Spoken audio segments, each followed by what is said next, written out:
faarax macalin speaker parliament of Kenya ayaa duulaankii ugu dambeeyay ku qaaday dadka degan gobolada Sool Sanaag iyo Cayn isagoo oona sheegay in daraawiishtii ay ahaayeen gaalo ay caruurtoodina sidii ay u bedelan yihiin ma markii koowaad ee faarax macalin sidan oo kale weerar ugu qaaday dadka degan gobolada Sool Sanaag iyo Cayn sanadii la soo dhaafay 2010 ayaa faarax macalin waxa uu tagay magaalada Laascaanood ee xarunta gobolka Sool isagoo u jaantumaya maamulka Somaliland isla mar ahaantaasina sheegay in gobolkaasi ay ka jirtay nabadgelyo ayna maamulka Soomaaliya wadanka aan badbaadino kuwa dhalashay iyo dhiig aan wadaagno xagga kalena aan ka badbaadino gaaladana ay to mushrikiinta oo murtaziqiinta oo ilaahay noo soo qabta aan ku baryano ku alla baryano oo meeshii loo carari lahaa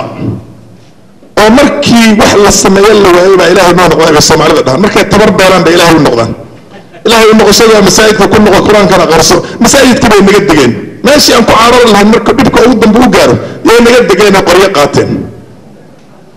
hal shay oo kale oo taariikh baan idin sheegaya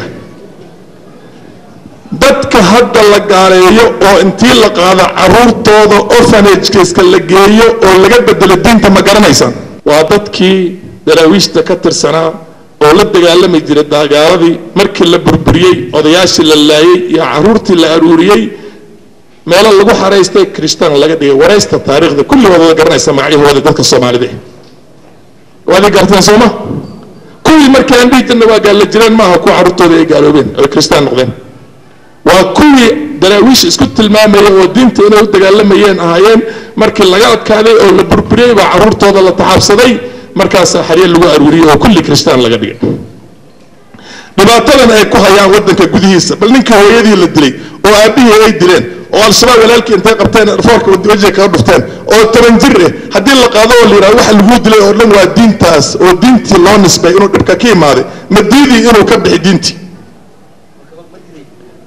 hafagaysanina aqli xisaabtan baa loo baahan yahay dhibaatadan hadda haysato ahlu sunna iyo shiica la leeyahay maxay ka bilaabatay dilkii muslimiinta iyo fitankii fi nafs jawi muslimiin muslimiinta islaynay